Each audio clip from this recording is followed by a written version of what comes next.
வந்து வாட்ஸ்அப் ஃபேஸ்புக்லாம் பெருசாக இல்லை. அந்த பொக்கிஷத்தை நான் இன்னமும் என்னோட ஆஃபீஸில் அதை லேமினேஷன் பண்ணி வச்சுருக்கேன். கருப்பு எம்ஜிஆர் அவர்கள் இன்று நம்மளை விட்டு பிரிஞ்சிட்டாரு. 2023 வருடம் ஒரு தரித்திரம் முடிச்ச வருடம் என்று நினைக்கிறேன். அன்னை தெரசா அவர்கள் அவருடைய மறைவு எனது மனசை ரொம்ப பாதிச்சிருச்சு.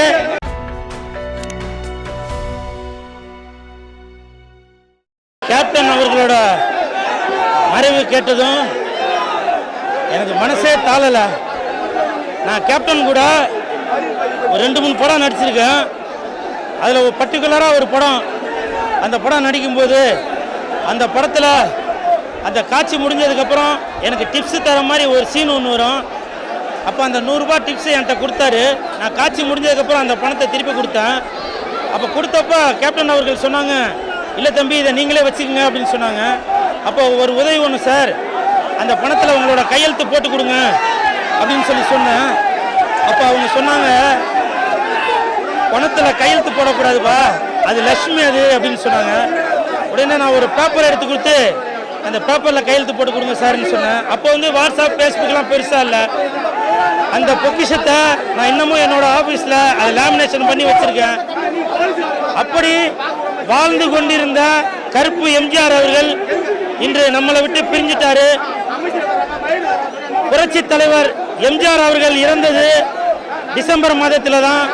வாழ்ந்து கொண்டிருந்த கருப்பு எம்ஜிஆர் கேப்டன் விஜயகாந்த் ஐயா அவர்கள் இறந்ததும் இந்த டிசம்பர் மாதத்தில் தான்.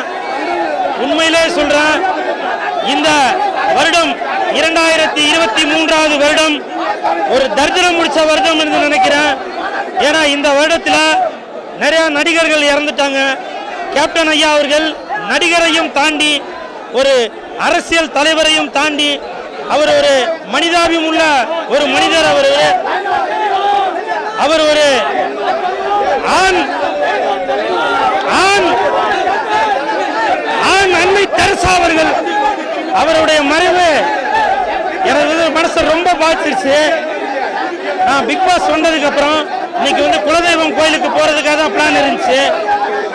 ஆனால் இந்த மாதிரி ஒரு துக்க செய்தி கேள்விப்பட்டவொன்னு அந்த குலதெய்வத்தை விட இந்த தெய்வம் தான் எனக்கு பெருசாக தெரிந்தாரு. அவரது ஆத்மா சாந்தி அடையணும்.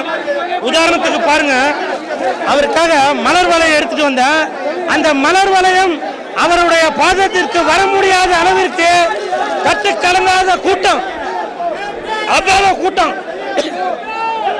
கேப்டன் சார், உங்களுடைய பாதத்திற்கு இந்த மலர் வளையம் வர முடியாவிட்டாலும் நீங்கள் செல்லும் வழியெல்லாம் இந்த மலர் வளையம் கண்டிப்பாக உங்களது ஆத்மா சாந்தி அடையும். கேப்டன், நீங்க இன்று மறைந்து விட்டாலும் பலரது மனதில் நீங்க வாழ்ந்து கொண்டிருக்கிறீங்க. உங்களது ஆத்மா சாந்தி அடையணும். உங்களது குடும்பத்தாருக்கும் எனது ஆழ்ந்த இரங்கல்.